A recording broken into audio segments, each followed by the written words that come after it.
Alright guys, so today is going to be really fun. Today we're going to be talking about scat. And what is scat? Well, scat is poop. Scat happens, right? And it's actually a really important tool that we can use to study animals. Some animals even have really fun and interesting things that they use their poop for. One thing is our vultures. Vultures will actually poop on their legs and use their scat to help themselves cool off. Did you know that? Another thing, did you know that elephants only digest about 45% of what they eat, and they can eat hundreds of pounds of food a day? So a lot of that food is plant material, and it's really fibrous. So when the elephants discard their scat, people in Thailand will actually gather it up to make paper. That's a pretty cool thing, right? Because then we're not having to cut down trees to make paper. We're actually using things that are being discarded by something else, like our elephants, to create a very useful paper. Alright guys, so who knows what a llama is? Most of us do, right? Well, llamas, their scat is super special. It is actually pollution fighting. And what do I mean when I say that? Well, llama poop is actually really good at helping to clean dirty water. Who knew poop could do that, right? Well, the way it works is llama's poop will clean dirty water that's coming out of mines by removing diluted and dissolved metals and helping to dilute acid coming from those mines as well. This technique was actually discovered and founded in the United Kingdom with cow and horse manure. It's pretty gross, but it's really cool too to think about that we don't think scat has good things that it can do, but it can actually help to fight pollution. So, one of the most expensive coffees in the world is actually from beans that are collected from poop. So we all have somebody in our family that likes to drink coffee, right? Is it a parent, a grandparent, brother, sister, aunt, uncle? Someone in our family most likely likes to drink coffee. So tell them sometime that often coffee beans are found in poop of a lot of animals. Did you also know that guano, which is another word for scat or poop, specifically coming from bats, is used in a lot of things?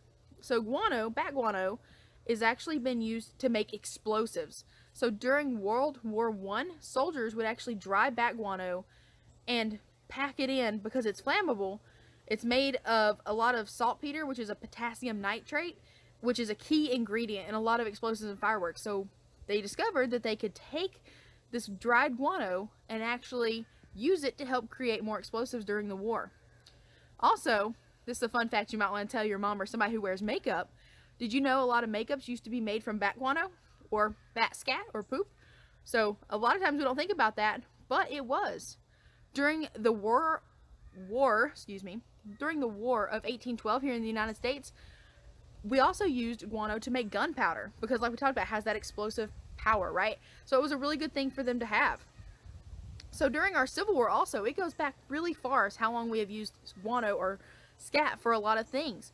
So all the way back even until the Civil War, almost every gray bat cave in the South was completely harvested for its guano because it was so important and so useful during the war. Now, we shouldn't go out and demolish things like that, right? But it was useful to them, and it was something they discovered they could use from an item that is being discarded by animals, right?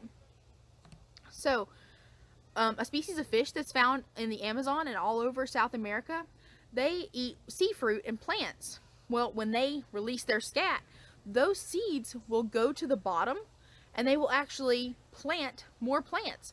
So it's kind of like pollination in a way. Of our pollinators go around and they fly around and they help move the pollen.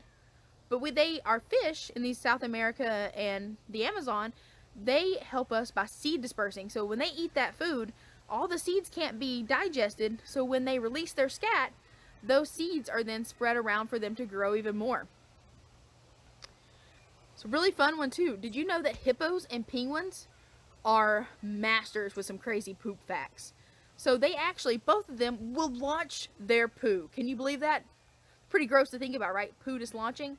But hippos do it for a really good reason. So hippos, in order to attract a mate, they will use something we call a rotor tail move. This is where they will spin their tail to launch poo underwater, and that's what attracts a good mate for them. Penguins also send their poo flying, but it's for a slightly different reason. So, penguins have a lot of feathers on them, right? They probably don't want poo in those feathers. So they will actually send their poo flying so that they can keep their feathers beautiful and free from doo-doo. Birds of prey, often like peregrine falcons, hawks, eagles, things like that, and other birds like our parrots or macaw species, they often will scat or poo before they take off, and that's to help to lighten their load because they don't want to fly super heavy. The lighter they are, the easier it is to fly. So if they've had a meal, they will often scat before they take off and take flight, and that helps them to be a little bit lighter and easier to fly. So we talked a little bit about scat being animal droppings, but we said that it's also important for science, right? So what can scat tell us? It can tell us a lot of things. It can tell us things like, what has that animal eaten recently? It can help us to identify, is it a carnivore, an omnivore, or an herbivore? So if we were to look at an animal's droppings and it had only plants or seeds or things like that in it and didn't have any meat particles, that would probably tell us it's an herbivore, right? But if we were to look at droppings and it had bones or fur or pieces of meat in it, that would probably tell us it's an omnivore or a carnivore, something that's going to eat meat, right? Because it's not going to have as much of that plant matter in it. We can often also look at our birds of prey like owls. When owls they eat their prey whole like mice, so they might tear a little bit off, but they're not going to be able to pick all that meat off the bones and pull all the feathers or the fur off. So when owls eat, and that meat digest, they will actually then regurgitate up what they call an owl pellet. And if you look in that owl pellet, you'll be able to see pieces of fur or maybe feathers and bones, and you're going to be able to take a better look at what that animal's diet consists of.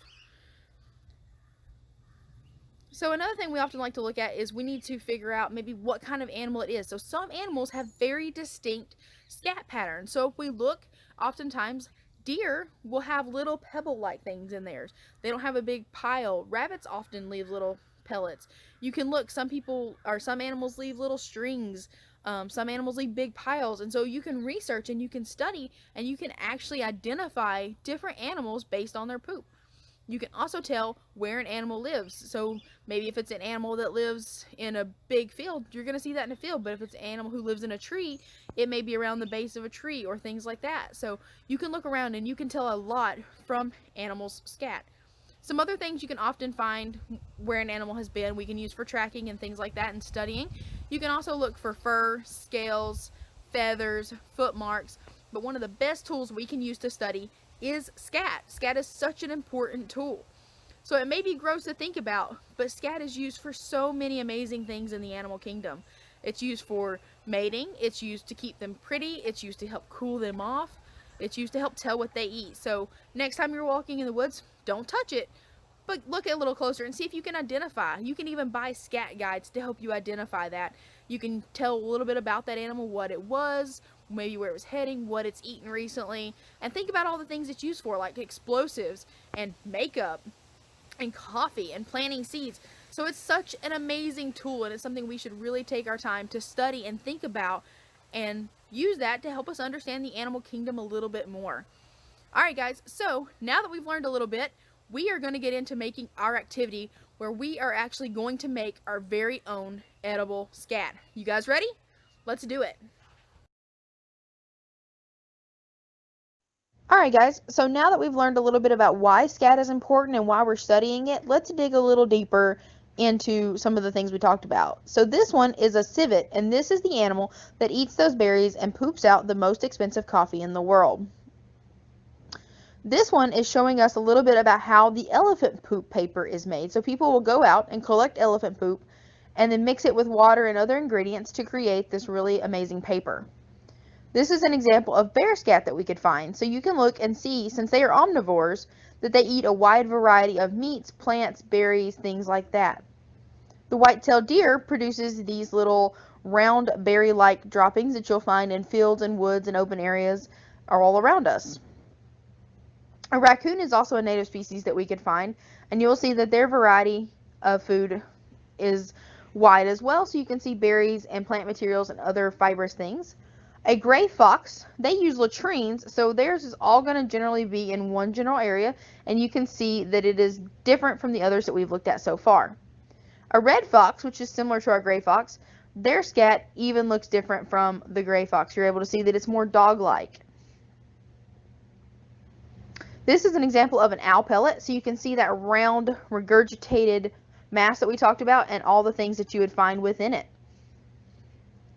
And lastly, we have an example of a chart for mammal scat of North America. So you can look at this and identify scats that we could see all across our North American.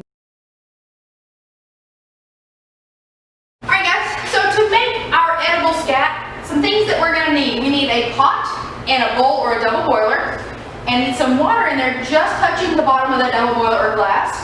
We want to go ahead and turn it on and get the water boiling. We need some melting chocolate because it's got to look like poop, right? And then we need some ingredients that will make it look like poop in different textures. So we bought marshmallows and raisins. We got some peanuts, and we got some Rice Krispies. You're also going to need a spoon or something to stir, and then something to put yours poop in after we get done making it. So we got some cupcake liners, but you can use anything. Silicone molds will work really well as well. So first thing that we need to do, once our pan has gotten warm and is starting to bubble in there, we need to melt our chocolate. So put a good amount of chocolate in your bowl. And we're just going to have to wait until it starts melting. So you want to stir it. We got a glass bowl, so hopefully it shouldn't stick too bad. But we want to melt a whole bunch of this chocolate so that we have enough to share with everyone.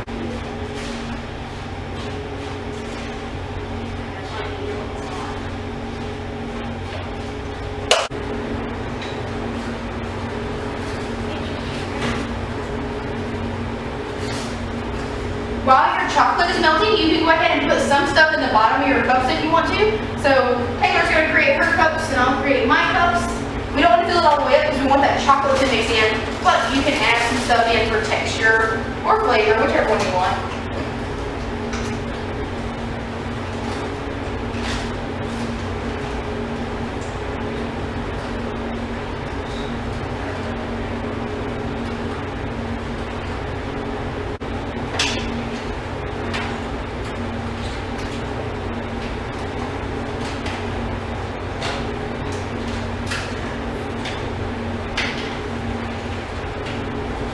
Once your chocolate is all melted and ready to go, then you can go ahead and put some in your cups. Try to move it around a little bit. We want that chocolate to go around everything. So be careful when you're doing this because the chocolate will get very hot. But when you fill your cups, you can kind of see it gets a little bit chunky. And then you're going to let that sit to dry for a few hours till it gets all good. And then you can enjoy some edible poop. So fill those cups up and mix as much as you want. Alright guys, so we're going to show you we made a big batch so you can kind of see what it'll start to look like.